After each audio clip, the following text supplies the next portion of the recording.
Ada masa di hidup seseorang ketika dia tidak lagi takut pada sepi. Dia cuma takut pada apa yang sepi itu bisa lakukan pada dirinya. Dan aku Rani, 45 tahun, benar-benar paham saat seorang anak kos pindah ke kamar paling ujung di rumah kosku. Kamar nomor 6, orang-orang di kompleks ini suka punya hobi murah. Menilai hidup orang lain. Mereka menilai dengan nada halus, tapi maksudnya tajam. Dan statusku yang paling laku, jadi bisik-bisik cuma satu. Janda. Namaku Rani. Umur 45. Aku tidak marah pada kata janda. Aku hanya capek pada cara orang memakainya. Seolah-olah setelah seorang perempuan sendirian, semua orang mendapat izin untuk ikut campur. Seolah-olah mereka punya hak menilai napas dan langkahku. Rumah kosku berdiri di ujung gang yang rapi. Pagar putih, pot, bougainville, dan papan kecil yang kutulis sendiri. Hurufnya sengaja tegas, kos putri dan putra terpisah. Tenang, bersih, tertib. Aku menulis begitu karena aku paham. Di lingkungan seperti ini, ketegasan adalah pagar. Aku punya aturan. Pembayaran selalu tanggal 5. Tidak ada tamu menginap. Jam 10 malam gerbang kecil harus tertutup. Musik boleh, tapi pelan. Jangan sampai dinding ikut bernyanyi. Aku tidak mau jadi bahan rapat RT. Aku tidak mau namaku meluncur dari mulut orang lain. Dengan nada yang dibuat-buat. Setiap pagi, rutinitasku sama.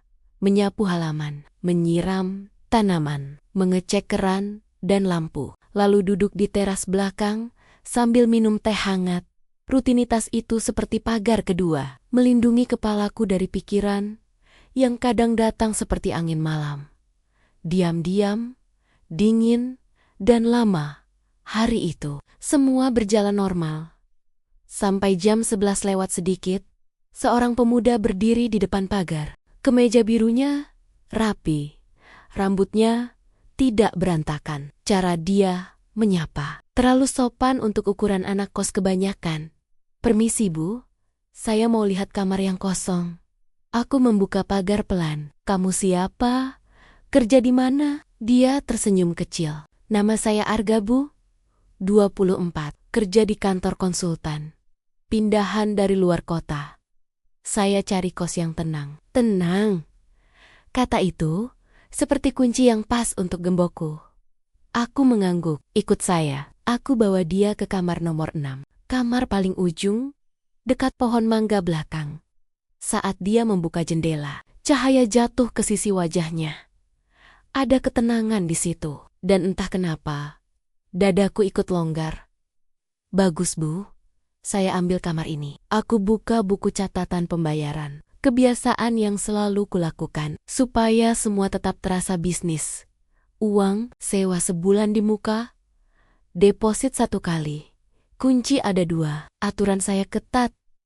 Dia menatapku, tidak tersinggung, malah mengangguk. Saya suka aturan yang jelas. Kalimat itu seharusnya membuatku lega. Anehnya, yang kurasakan justru sesuatu yang mengusik. Aku menutup buku. Kalau begitu, selamat datang, jangan bikin masalah.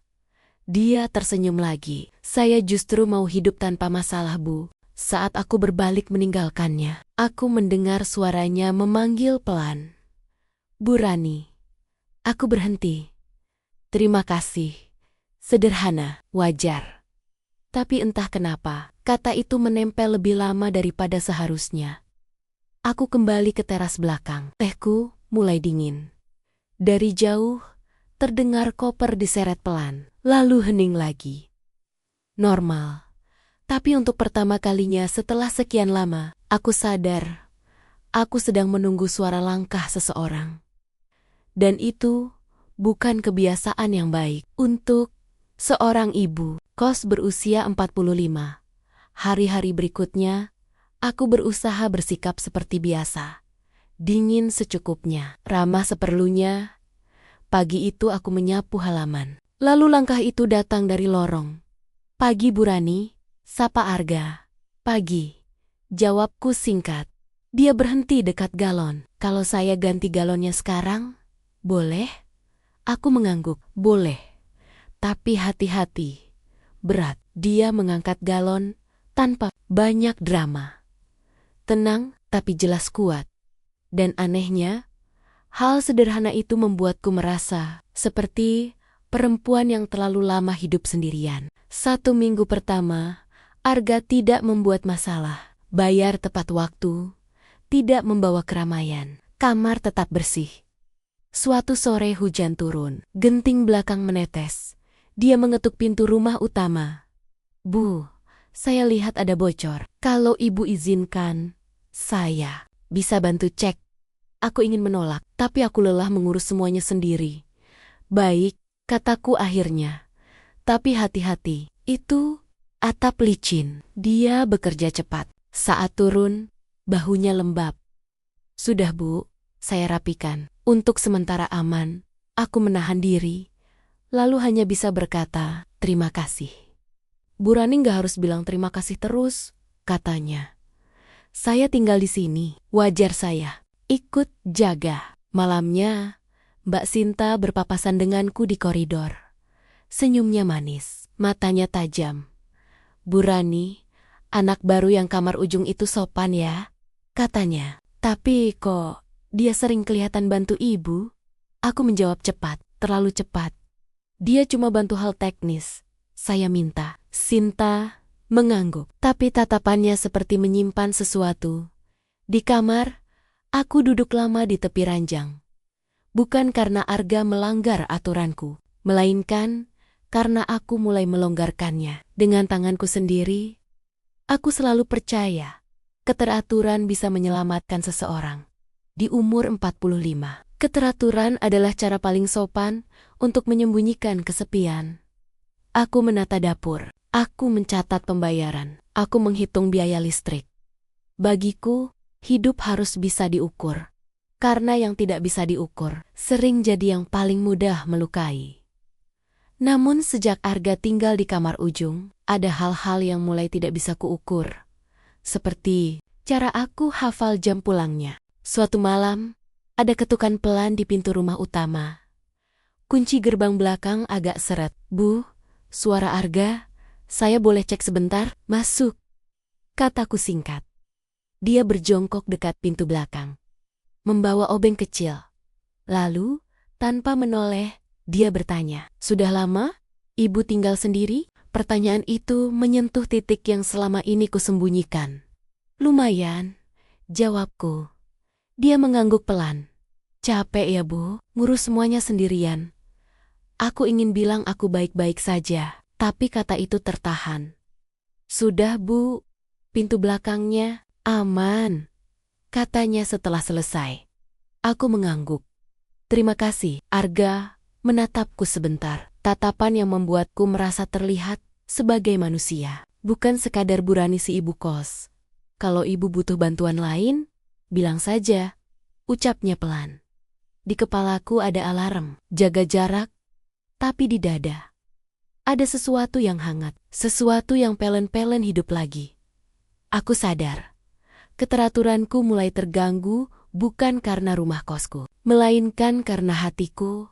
Sore itu hujan turun, tanpa peringatan, langit gelap, angin mengibaskan daun mangga belakang rumah. Aku sedang merapikan jemuran, ketika lampu belakang berkedip, lalu mati. Aku ambil senter, keluar menuju panel listrik, dekat gudang. Angin dingin menerpa. Bu Rani, suara Arga memanggil dari ambang pintu. Lampu belakang mati. Jawabku, saya mau cek panel. Arga mendekat, saya bantu ya bu. Bahaya kalau sendirian. Kami berdiri dekat panel. Dua cahaya senter bertemu di satu titik. Sepertinya MC Binia turun, kata Arga. Bu, ibu pegang senter ya? Aku mengangguk. Tuas dinaikkan, lampu teras belakang menyala stabil. Selain lampu, ada sesuatu di dalam. Diriku ikut menyala, sesuatu yang sudah lama kupadamkan. Sudah, aman, katanya. Aku berdeham, terima kasih. Terima kasih, kalau lain kali lampu padam, panggil saya. Ucapnya pelan. Jangan sendiri. Kami berjalan kembali ke teras. Hujan masih turun. Lampu kuning membuat tetesannya seperti benang perak di ambang pintu. Aku menahan daun. Pintu lebih lama dari yang perlu. Aku sadar. Kejadian kecil itu bukan sekadar soal listrik. Itu awal dari retakan. Dan retakan itu baru saja menemukan tempat untuk masuk. Sejak malam hujan itu, aku mulai mencari alasan kecil yang terdengar wajar di mulut ibu kos. Arga, nanti sore sempat? Administrasi. Sebentar. Sempat, Bu. Jawabnya tenang. Malam itu, jam 7, Arga mengetuk pintu rumah utama. Aku menyiapkan map pembayaran di pangkuan. Aku menanyakan hal-hal yang sebenarnya sudah dia jawab dulu. Nama lengkap, kontak darurat, alamat kantor, map tertutup. Hening jatuh. Sudah, Bu? Tanyanya. Sudah, jawabku pelan. Siang itu, Bu RT datang ke rumah kosku, senyumnya rapi. Tapi, pertanyaannya seperti pisau dibungkus kain. Saya dengar ada penghuni baru di kamar ujung.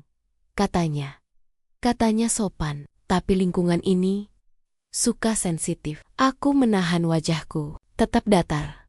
Dia cuma anak kos, Bu. Jawabku. Lampu belakang sempat mati. Dia bantu cek panel. Bu RT mengangguk, seolah paham, lalu berkata pelan, kadang yang benar pun bisa terdengar salah kalau orang sudah punya cerita. Setelah Bu RT pergi, aku duduk lama di kursi ruang tamu. Bukan karena aku takut pada aturan, aku takut pada mulut orang. Sore itu, Arga pulang. Ponselku bergetar. Pesan masuk. Bu RT datang ya? Ibu baik-baik? Aku balas singkat. Biasa. Jangan tanya banyak. Balasan Arga cepat. Kalau ibu butuh ngobrol, saya ada. Tapi kita harus makin rapi. Dan kata rapi itu terdengar seperti peringatan. Malamnya, aku membuka pintu belakang sedikit saja.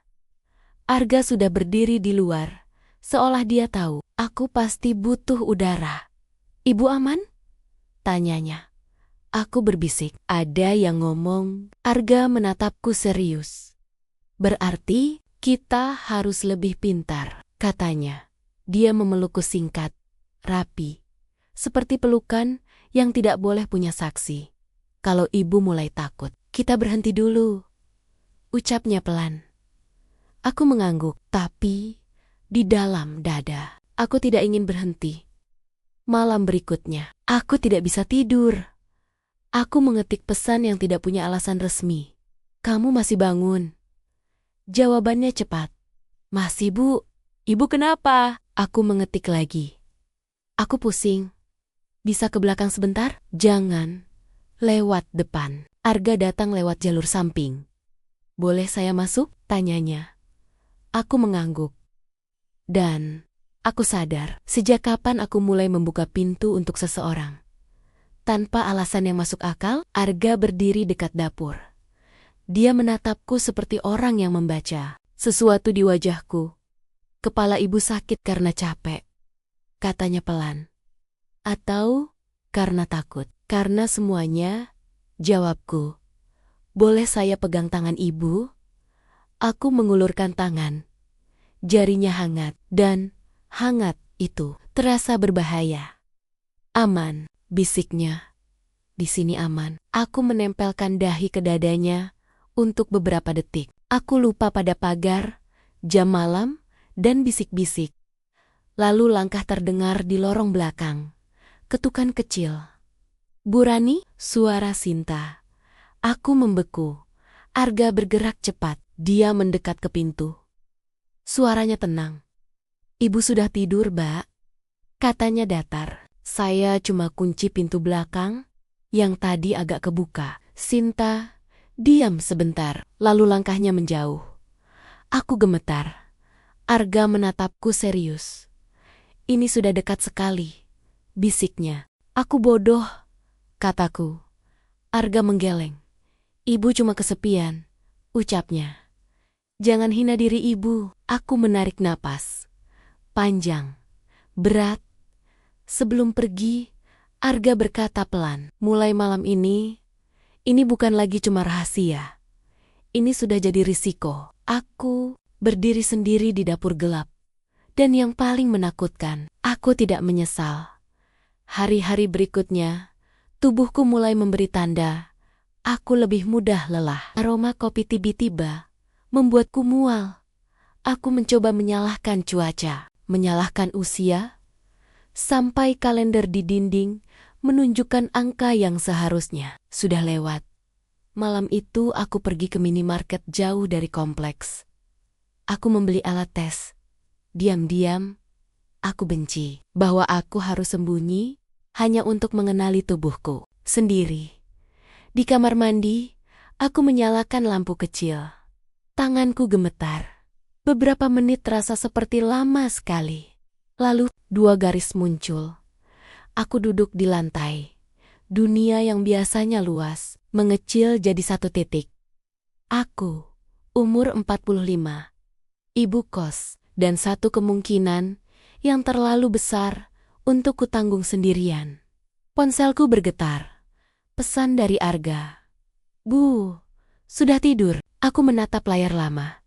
Lalu mengetik, aku perlu ketemu. Sekarang, Arga datang lewat belakang. Aku tidak bicara banyak. Aku hanya mengulurkan alat tes itu. Arga membaca. Wajahnya pucat, tapi matanya tetap menahan. Kita pastikan ke dokter besok, katanya pelan. Aku mengangguk. Suaraku pecah. Aku takut. Arga mendekat. Pelukannya malam itu bukan lagi pelukan yang rapi. Itu pelukan yang menahan aku supaya tidak jatuh. Pagi-pagi sekali, kami berangkat ke klinik di luar area kompleks. Topi, masker, langkah cepat. Kami terlihat seperti orang yang hanya urusan administrasi. Dokter memastikan dengan kalimat sederhana yang mengubah segalanya. Aku hamil. Di parkiran, aku duduk lama di dalam mobil sewaan. Arga menatap setir, seolah dia sedang menyusun hidupnya dari nol. Arga berdeham pelan. Bu, dia memulai, lalu berhenti. Aku memotong cepat. Jangan panggil aku Bu sekarang. Aku nggak sanggup. Arga mengangguk. Rani, nama itu jatuh lembut, tapi berat. Aku menatapnya. Kau mau jadi apa dalam hidupku? Tanyaku. Pertanyaan itu keluar seperti luka yang akhirnya bicara. Arga menelan ludah. Aku mau bertanggung jawab. Aku mau ada tanggung jawab itu. Bentuknya apa? Suaraku tajam karena takut. Nikah diam-diam? Pergi dari sini? Atau kamu cuma bilang iya sekarang? Lalu besok takut? Arga menggeleng. Aku nggak main-main, katanya. Tapi aku juga nggak mau nyeret kamu ke neraka gosip. Dia menatapku. Kita harus pilih cara yang paling aman buat kamu. Dan kata aman itu lagi-lagi jadi pusat hidupku. Kami pulang dengan kepala penuh. Di kompleks, aku mulai merasa semua mata seperti tahu. Perutku belum terlihat. Tapi Bu RT mengadakan rapat kecil tentang ketertiban kos. Kalimatnya halus, sindirannya jelas. Sinta makin sering muncul di tempat yang tidak perlu. Di koridor, di dekat dapur, di depan pagar. Senyumnya manis, tapi matanya seperti mengumpulkan bukti. Malamnya Arga datang ke belakang. Kita nggak punya banyak waktu, katanya. Aku mengangguk. Arga mengeluarkan rencana yang terdengar dingin, tapi masuk akal. Tutup kos sementara dengan alasan renovasi. Pindahkan penghuni bertahap. Hilangkan pola. Kalau kita hilang mendadak, katanya, orang makin yakin. Tapi kalau kita rapikan ceritanya, orang cuma punya dugaan. Aku menghela napas panjang. Di umurku, aku tidak pernah menyangka harus menyusun taktik untuk menyelamatkan martabat. Aku menulis 2 daftar di buku catatan pembayaran. Daftar pertama, apa yang akan hilang kalau aku tetap di sini? Nama baik, kos, kedamaian. Daftar kedua, apa yang hilang kalau aku pergi? Rutinitas. rumah ini. Di antara dua daftar itu, ada satu hal yang tidak bisa kutulis. Janin di tubuhku, aku punya satu pilihan terakhir, kataku. Arga menatap. Apa? Kita tutup kos dengan alasan renovasi, kataku pelan. Aku pergi beberapa bulan keluar kota, alasan urus keluarga. Arga mengangguk. Kamu pindah duluan, lanjutku, cari tempat aman. Aku menarik napas. Lalu setelah semuanya stabil, kita nikah, diam-diam. Arga terdiam. Kita balik sebagai suami istri, tanpa pengumuman, tanpa pesta. Arga menatapku lama.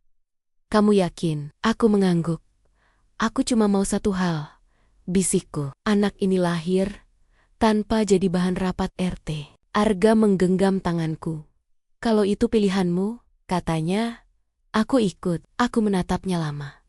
Tapi kalau di tengah jalan, kamu berubah pikiran. Aku tidak sanggup menyelesaikan kalimatnya. Arga menggeleng. Aku gak akan ninggalin kamu. Malam itu, untuk pertama kalinya, aku memilih percaya. Bukan karena aku tidak takut, tapi karena aku tidak punya pilihan lain yang lebih aman. Aku mengumumkan renovasi seperti kabar profesional.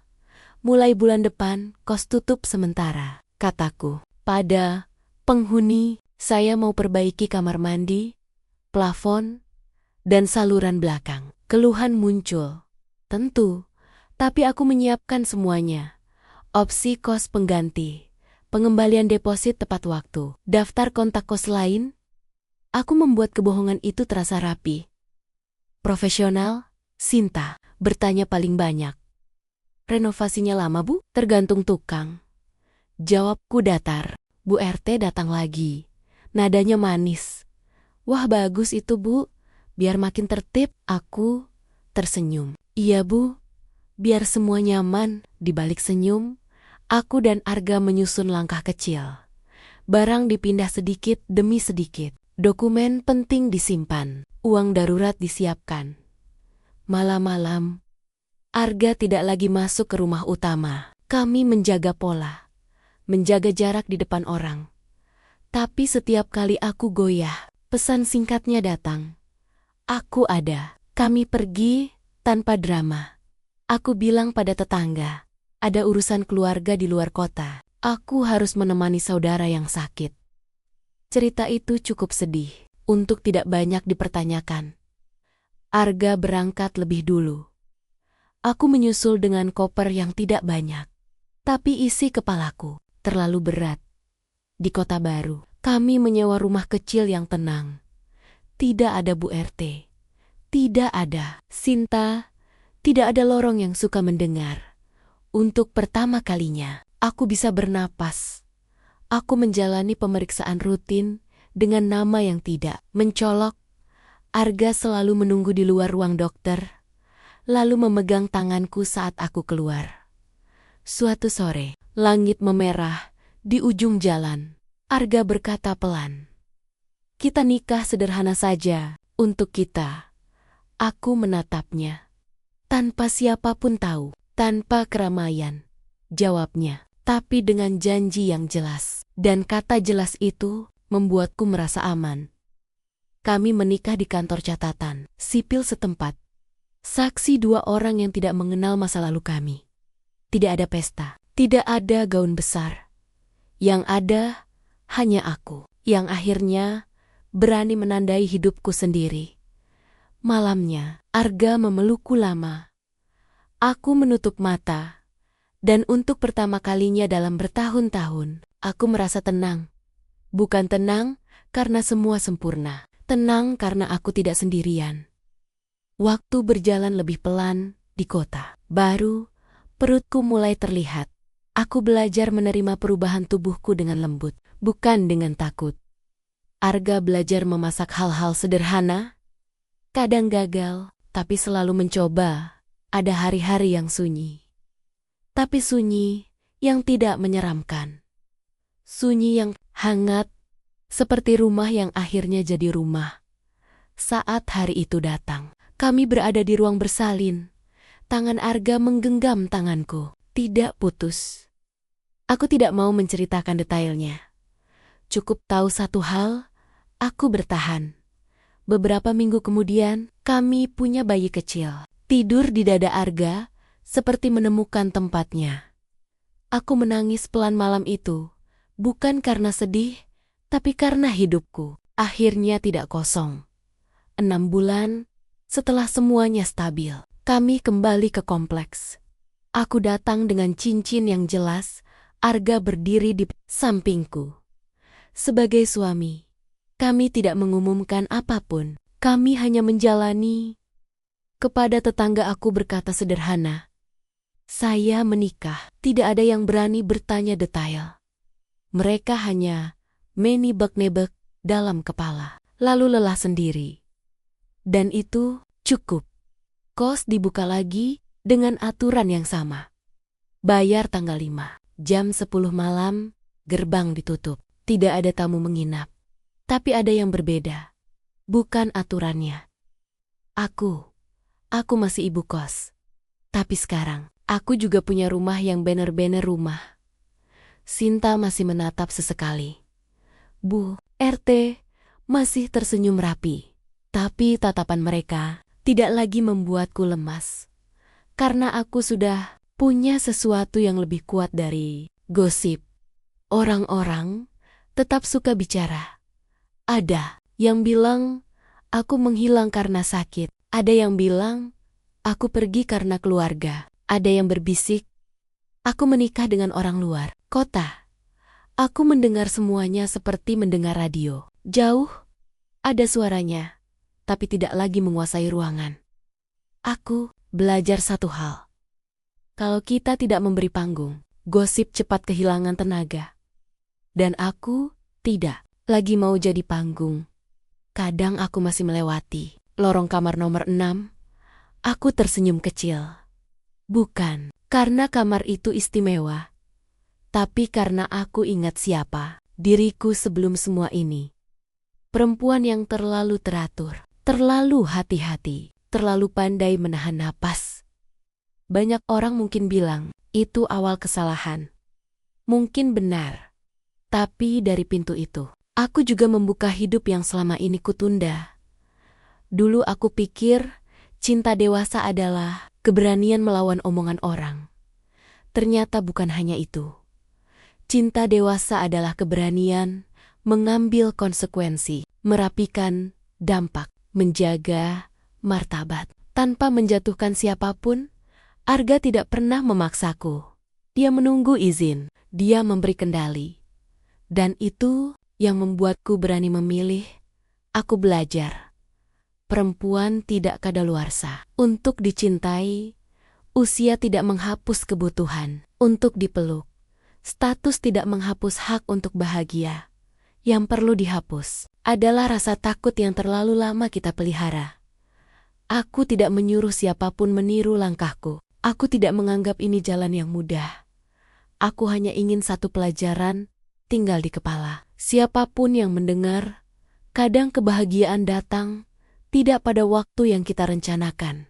Yang bisa kita lakukan adalah memilih cara paling bijak untuk menjaganya.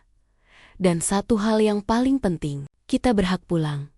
Bukan pulang ke rumah besar, bukan pulang ke pujian orang, tapi pulang kepada diri sendiri. Aku menutup pintu kamar itu dulu. Dan di mata orang, itu mungkin salah. Tapi dari pintu itu, aku juga membuka hidup. Hidup yang akhirnya tidak hanya berisi aturan, tapi juga kehangatan. Kalau kamu sampai di sini, berarti kamu paham. Ini bukan cuma cerita tentang ibu kos dan penghuni kamar ujung. Ini cerita tentang perempuan yang terlalu lama hidup tertib sampai lupa caranya bahagia.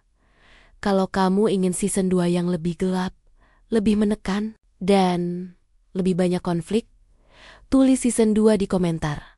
Dan kalau kamu punya pengalaman tentang gosip, tetangga, atau tekanan sosial, kamu tidak sendirian.